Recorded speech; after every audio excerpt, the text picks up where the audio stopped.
Hi friends, welcome back to my channel smart Telugu house wife. ఎలా ఉన్నారు మీరందరూ?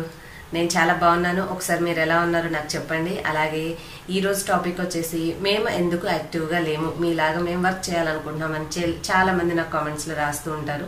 So దానికి ఎందుకు నాకు ఇవాళ మీకు ఆన్సర్ చేయాలని అనిపిస్తుంది. మనం యాక్టివ్గా ఉండడానికి ఒకటి, మనం చేసే పని ఇంట్రెస్ట్గా చేస్తే యాక్టివ్గా ఉంటాము. ఇంకొకటి, అనారోగ్యంగా ఉన్నా కూడా యాక్టివ్గా ఉండకుండా ఉంటామన్నమాట. సో యాక్టివ్గా ఉండాలి అంటే మనం ఫస్ట్ హెల్దీగా ఉండాలి.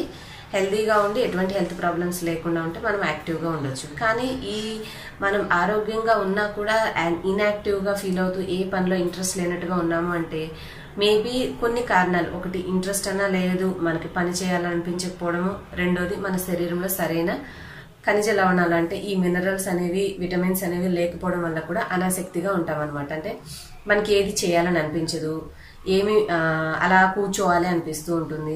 మిగతా వాళ్ళు పని చేస్తుంటే చేయాలనిపిస్తుంది, మనకు మాత్రం ఆ మైండ్ అనేది లిఫ్ట్ అవ్వదు ఆ పని చేయడం కోసం.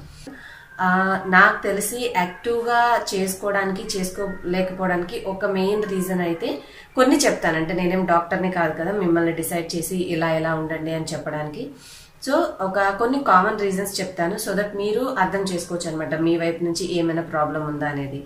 ఏంటంటే మనుషులం, మనము బరువు ఎక్కువగా ఉన్నా పని చేయాలనిపించదు. ఎందుకంటే ఆ కొంచెం ఎక్సెస్గా మనం పెరుగుతున్న ఓవర్ వెయిట్ అనేది మనకి చిన్న పని చేసినా అలసట తెప్పించి ఒంట్లో చెమట పట్టేసి ఆ చిరాకి మనం ఏం పని చేస్తాంలే అనేసి ఆగిపోవాలనిపిస్తుంది. లేదంటే మన బాడీలో సరిపడా రక్తం అంటే బ్లడ్ అనేది లేకపోయినా కూడా మనకి ఎక్కువ నీరసంగా ఉంటుంది. అంటే సరిపడా బ్లడ్ అనేది పంప్ అవుతూ ఉన్నప్పుడే అది ఆక్సిజన్ మన శరీరంలో అన్ని భాగాలకి సరఫరా చేస్తూ ఉన్నప్పుడే మనం అన్ని పార్ట్స్ తోటి యాక్టివ్గా పని చేయగలుగుతాం అనమాట.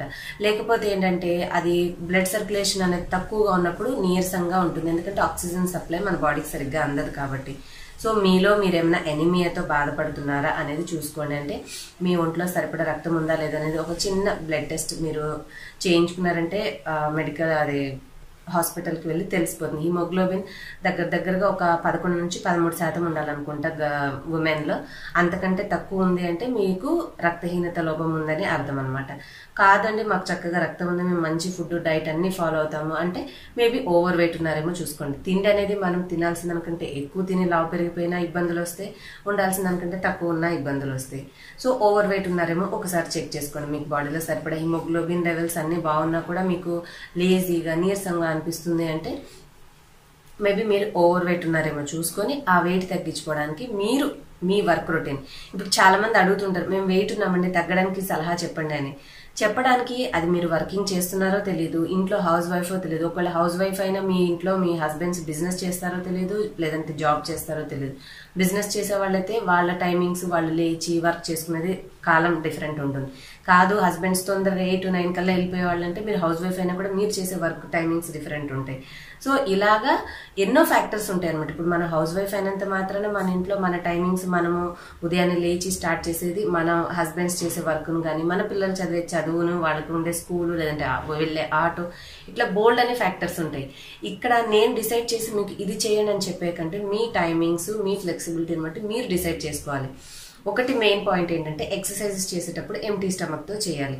ఎంటీ స్టమక్ అంటే మనము ఖాళీ కడుపుతో చేస్తే మనకి చక్కగా ఎటువంటి అదర్ ప్రాబ్లమ్స్ రాకుండా కూల్గా రిలాక్స్గా ఆయాసం లేకుండా చేసుకుంటాం అనమాట. కాబట్టి మీరు ఉదయాన్నే ఎన్నింటికి లెగుస్తారు, మీకోసం మీరు ఎంత టైం స్పెండ్ చేసుకోగలరు, ఇవన్నీ ఆలోచించుకొని మీరు మీ ఎక్సర్సైజ్ ప్లాన్ అనేది చేసుకోండి. కాదు కుదరదు అంటారా, లెగవండి, మీ ఇంట్లో పని మీరు చేసుకోండి. అంతా చేసి అందరినీ సర్ది పంపిన తర్వాత మీరు తిన్న టైమింగ్స్ నుంచి ఒక 3-4 గంటల తర్వాత చూసుకోండి. అంటే ఇక్కడ ప్రాబ్లం ఏంటంటే లేటుగా తిని లేటుగా 3-4 గంటలు చేసరికి మళ్ళీ మనం తినే మధ్యాహ్నం రొటీన్ వచ్చేస్తుంది.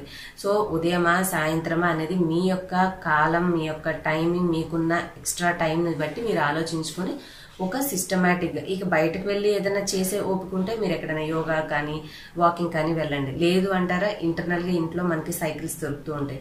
సో అవైనా సరే తెప్పించుకొని చిన్నగా ప్రతిరోజు సైక్లింగ్ చేసుకుంటున్న కొంత వర్క్ రొటీన్ అనేది ఉంటుందన్నమాట. ఎంతసేపు పని చేసేదానికంటే కూడా సిస్టమేటిక్గా ఒక 10 నిమిషాలు 20 నిమిషాలు చేసేదానికి ఎఫెక్ట్ డిఫరెంట్ ఉంటుంది. సో ఈ విధంగా మీరు ప్లాన్ చేసుకొని మీ వెయిట్ అనేది తగ్గడానికి ట్రై చేయండి. వెయిట్ ఎక్కువగా సో వెయిట్ అనేది మనం తగ్గించుకోవాలి అనేది ఇన్ని విషయాల మీద ఆధారపడి ఉంటుందండి. ఒకళ్ళు సలహా ఇవ్వగలరు అని చెప్పేసి మనం డైరెక్ట్గా అడిగేసేయలేము. కాబట్టి మీరు మీ టైమింగ్స్ని మీరు డిసైడ్ చేసుకోండి. మీరు ఆహారంలో కూడా చాలా మంచి మార్పులు అనేవి తెచ్చుకోవాలి. వాటర్ అనేది తాగడం వల్ల మనము ముందు ఫుడ్ అనేది సరిగ్గా డైజెస్ట్ అయ్యేలా చూసుకోవచ్చు. అందులోనే మీరు వేడి నీరు తాగగలిగితే ఇంకా మంచిది అనమాట. వేడి నీరు అనేది శరీరంలో వేడిని ఉత్పత్తి చేసి మనకి ఆహారం త్వరగా జీర్ణం అవడానికి సహాయం చేస్తుంది. అట్ ద సేమ్ టైం మనం తీసుకున్న ఆహారంతో పాటుగా మన శరీరంలో వేడిని ఉత్పత్తి చేయడం వల్ల క్యాలరీస్ కరగడానికి హెల్ప్ అవుతుంది అనమాట. ఫుడ్ త్వరగా డైజెస్ట్ అవడమే కాకుండా మన బాడీలో క్యాలరీస్ ఖర్చు అయ్యేలాగా చేస్తుంది. కాబట్టి వేడి నీరు అనేది కూడా ఇండైరెక్ట్గా వెయిట్ లాస్కి చాలా బాగా హెల్ప్ అవుతుంది. నాన్ వెజ్ కొంచెం తక్కువ తింటూ ఉండాలి. డీప్ ఫ్రై ఐటమ్స్ తక్కువ తింటూ ఉండాలి. అంటే తినకూడదని కాదు, మనం ఒక పద్ధతిగా ప్రతిరోజు అవే తింటే మన శరీరంలో ఎక్స్ట్రా క్యాలరీస్ ఎక్కువైపోతాయి కదా. మీరు బాగా కష్టపడి పని చేస్తారు, ఇంటి నిండా పని అంతా మీరే చేస్తారు, మంచిగా ప్రతిరోజు మీ బాడీకి సరిపడా యాక్టివిటీ ఉందంటే మీరు తిన్న ప్రాబ్లం లేదు. హ్యాపీగా మీరు తింటూ ఉంటారు, అది అరిగిపోతూ ఉంటుంది, ఆ క్యాలరీలు అనేవి ఖర్చు అయిపోతూ ఉంటాయి. అలా కాకుండా మనం మంచి డైట్ చక్కగా ఎక్కువ క్యాలరీస్ ఉన్న ఫుడ్ తీసుకొని ఏదో లైట్గా పని చేస్తూ కూర్చుని హ్యాపీగా ఇంట్లో పని వాళ్ళతో చేయించుకుంటూ ఉన్నాం అనుకోండి, మన ఒంట్లో కొవ్వు పెరగకుండా ఉంటుందో చెప్పండి. సో అలా పెరిగి అది ఒక్కొక్క రోజు కొంచెం పెరిగి మొత్తానికి ఎక్కువైపోతుంది అనమాట. ఆ తర్వాత మనకి ఆయాసంగా, నీరసంగా, చికాగా, బోల్డ్ అని ప్రాబ్లమ్స్, తర్వాత షుగర్ అంటారు, థైరాయిడ్ అంటారు, కాళ్ళ వాపులు అంటారు, ఇన్ని సమస్యలు వచ్చేస్తాయి. సో మన వెయిట్ని కంట్రోల్ చేసుకోగలిగి ఒక మంచి లైఫ్ స్టైల్, మన ఒంటికి పని ఉండేలాగా, పని వాళ్ళు ఉంటే మిగతా విధానంలో మనం ఎలా చేసుకోవచ్చు అనేది ప్లాన్ చేసుకోండి. పని వాళ్ళు లేకపోతే మీ ఇంటి పనిని మీరు చేసుకునేది ప్లాన్ చేసుకోండి. సో ఈ రెండు కనుక మీరు బ్యాలెన్స్ చేసుకుంటే మీ వెయిట్ తప్పకుండా కంట్రోల్లో ఉంటుందండి.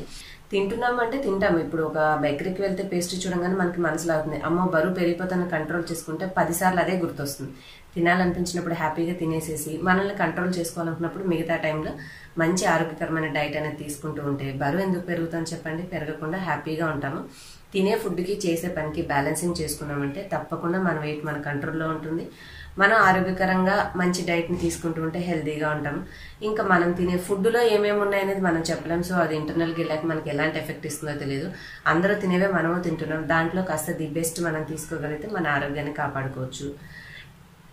కాబట్టి మీరందరూ మంచిగా యాక్టివ్గా ఉండాలి అనుకుంటే ఈ విధంగా ఆహార విషయంలో, మనం తీసుకునే నీరు విషయం, అలాగే టైం టు టైం పడుకోవాలి. ఇక మన పనుల్ని బట్టి మనము కనీసం నైట్ లేట్గా లేచినా కూడా అట్లీస్ట్ మళ్ళీ ఉదయం టైంలో ఏదో ఒక టైంలో మీరు కాస్త బ్రేక్ తీసుకోగలిగితే ఆ బడలిక అనేది పోయి మీరు మరీ స్ట్రెయిన్ అయిపోయినట్టుగా కనపడకుండా యాక్టివ్గా ఉంటారు. ఇంకా మీకు ఇంకా ఎక్కువ సమయం ఉంది అనుకుంటే మీరు ఖాళీగా ఉండి బద్ధకంగా ఫీల్ అవ్వకుండా ఉండాలంటే మీ టేస్ట్ తగినట్టుగా మీకు దగ్గరలో ఏదైనా నేర్పించేది ఉంటే నేర్చుకుంటూ ఉన్నారనుకో మిమ్మల్ని మీరు బిజీ చేసుకుంటారు. అంటే ప్రతిరోజు ఒకటి పని చేయడమో, లేదంటే ఒకటి నేర్చుకోవడానికి వెళ్ళడమో, లేదంటే ఒక పని ఇంట్లో ప్రతిరోజు అది చేయడమో చేస్తుంటే మీకు ఆ రొటీన్ అనేది అలవాటైపోయి మీరు బిజీగా ఉంటారు. సో మిమ్మల్ని మీరు బిజీగా చేసుకున్నప్పుడు ఏంటంటే అనవసరమైన తిండి జోలికి మన మైండ్ వెళ్ళదు, అలాగే అనవసరంగా తిని మనము లావ్ అవ్వము. ఈ విధమైన చిన్న లైఫ్ స్టైల్ చేంజెస్ చేసుకుంటూ కేర్ఫుల్గా ఉంటే హ్యాపీగా మన ఫిగర్ అనేది ఫిగర్ అవుట్ అయిపోకుండా మనం బాధపడకుండా మంచిగా కంట్రోల్గా ఉండొచ్చు, యాక్టివ్గా ఉండొచ్చు, మన పనులు మనం చేసుకుంటూ ఫిట్గా కూడా ఉండొచ్చు అనమాట. ఇంతేనండి. ఈ చిన్న పాయింట్స్ గుర్తుంచుకుంటే చాలా పెద్దగా గ్రీక్ అండ్ లాటిన్ మనమేమి ఏవేవో డైట్స్ ఫాలో చేసి కడుపు కట్టుకొని బాధపడాల్సిన అవసరం లేదు. నేను చెప్పినట్టుగా మీరు చేసి చూడండి, తప్పకుండా మీకు మార్పు అనేది వస్తుంది. సో కనీసం ఇప్పటికి బాగా పెరిగిపోయి ఉన్నామంటే మీరు ఒక పద్ధతిగా ఫాలో అయ్యి ఏదైనా హాస్పిటల్స్లోకి వెళ్తే మీరు మరీ టూ ఓవర్ వెయిట్ ఉంటే వాళ్ళేవో కొన్ని ట్రీట్మెంట్స్ ఉన్నాయి, అవి తీసుకొని మీరు తగ్గిన తర్వాత మీ జీవనశైలిని అనేది మీరు మార్చుకుంటే తప్పకుండా హ్యాపీ లైఫ్ లీడ్ చేయొచ్చు. ఇంకా ఇంతకంటే డీప్గా నేను చెప్పలేనండి, ఎందుకంటే మీరు ఇంకా దానికి బియాండ్ ఏదైనా తెలుసుకోవాలంటే చక్కగా మీరు డాక్టర్ని కన్సల్ట్ అయ్యి మీకున్న అవగాహనతో మీరు ఇంకొన్ని క్వశ్చన్స్ వాళ్ళని అడిగి తెలుసుకొని మీ లైఫ్ స్టైల్లో మాడిఫికేషన్ చేసుకుంటే మీరు వెయిట్ అనేది మెయింటైన్ చేసుకోగలుగుతారు. ఇవేంటంటే ఇన్ జనరల్గా హ్యాపీగా హెల్దీగా ఉండే వాళ్ళకే, కానీ ఇంకేదైనా అదర్ ప్రాబ్లమ్స్ వల్ల వెయిట్ గెయిన్ అయ్యామో, లేదంటే ఇంకేదైనా కారణం వల్ల వెయిట్ పెరుగున్నామో అట్లాంటి వాళ్ళకి ఏంటంటే డాక్టర్ అనే వాళ్ళే కరెక్ట్ సరైన సలహా ఇవ్వగలరు. నార్మల్గా సాధారణంగా జీవించే వాళ్ళకైతే, ఆరోగ్యంగా ఉన్న వాళ్ళకి ఇటువంటి చిన్న జాగ్రత్తలు పాటిస్తే మనం హ్యాపీగానే ఉండొచ్చు అనమాట. ఇంతేనండి. ఎలా అనిపించాయి నా టిప్స్? మీకు నచ్చాయా? ఈ టిప్స్ నచ్చితే లైక్ చేసి షేర్ చేయండి. అలాగే నా ఛానల్లో నేను బోల్డ్ అని టిప్స్, అలాగే రెసిపీస్, బ్యూటీ టిప్స్ బోల్డ్ అని చేస్తూ ఉంటాను. నా బ్లాగ్స్లో మీరు అడిగిన టిప్స్ అనేవి కూడా అప్లోడ్ చేస్తూ ఉంటాను. సో మీరు కొత్త వారైతే సబ్స్క్రైబ్ చేసుకుని బెల్ యాక్టివేట్ చేసుకోండి. నెక్స్ట్ వీడియోలో మళ్ళీ కలుస్తాను. Till then bye bye. Thanks for watching.